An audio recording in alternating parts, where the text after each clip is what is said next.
Well, that was a fierce debate, a heated showdown as President Obama and his Republican challenger Mitt Romney met on stage for a fiery second round in a town hall style debate. Candy, what Governor Romney said just isn't true. It was a real scrap. From the outset, both men went on the attack. Mitt Romney hammering home his basic campaign theme. The president's policies have been exercised over the last 4 years, and they haven't put Americans back to work. This time, President Obama was ready, attacking crisply and frankly. And Governor Romney says he's got a 5-point plan. Governor Romney doesn't have a 5-point plan. He has a 1-point plan. And that plan is to make sure that folks at the top play by a different set of rules. Mr. President, have you looked at your pension? You know, I don't look at my pension. It's not as big as yours. Again and again, clearly a strategy, the president essentially called Romney dishonest. Not true, Governor Romney. Let me come back and... That's not true. Romney was something of an alpha male out there trying to take command of the stage and the time, once even silencing the president. You'll get your chance in a moment. I'm still speaking. Governor, you're the last person who's going to get tough on China.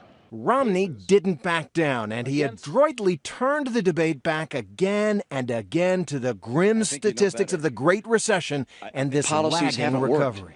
He's great as a speaker and describing his plans and his vision. That's wonderful, except we have a record to look at. On Libya, Romney may have stumbled, claiming it took the president 14 days to recognize the attack that killed 4 Americans as a terrorist incident. I think it's interesting the president just said something which is that on the day after the attack, he went in the Rose Garden and said that this was an act of terror. That's what I said. You said in the Rose Garden, the day after the attack, it was an act of terror. It was not a spontaneous demonstration. Is that what you're saying? Please proceed, Governor.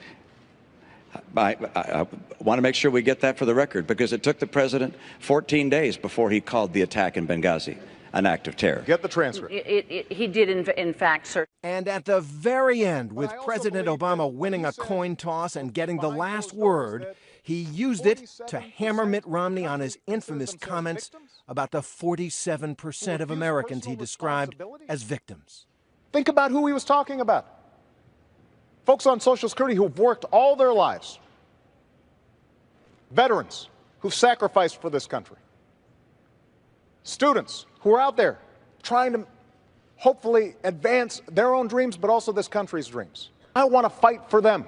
That's what I've been doing for the last 4 years, because if they succeed, I believe the country succeeds. Let's go back to that first debate, because as we've talked all night, President Obama had a lot of ground to make up. At the end of that first debate, the uncommitted voters we surveyed, overwhelmingly, 46 to 22%, said Governor Romney won that debate. Did President Obama turn it around tonight? Well, it appears he did. Look at this. We asked those 500 uncommitted voters immediately after the debate, who do they think won? 37% said President Obama. 30% said Governor Romney. About a third called the debate a tie in their eyes.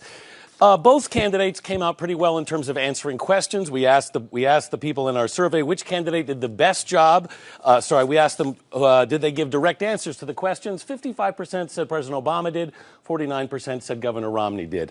Here's where it gets interesting, though, is on the issue of the economy. Who won the economy tonight? Well, first of all, we asked which candidate would do a better job of handling the economy. After the debate, 65% said Governor Romney, 34% said President Obama. Obama actually improved slightly from before the debate. But now things get interesting when you ask, well, who's better for the middle class? Something that was talked about an awful lot tonight. And when you ask who would do a better job of helping the middle class, President Obama wins here substantially, 56% to 43%. So both sides here can claim victory.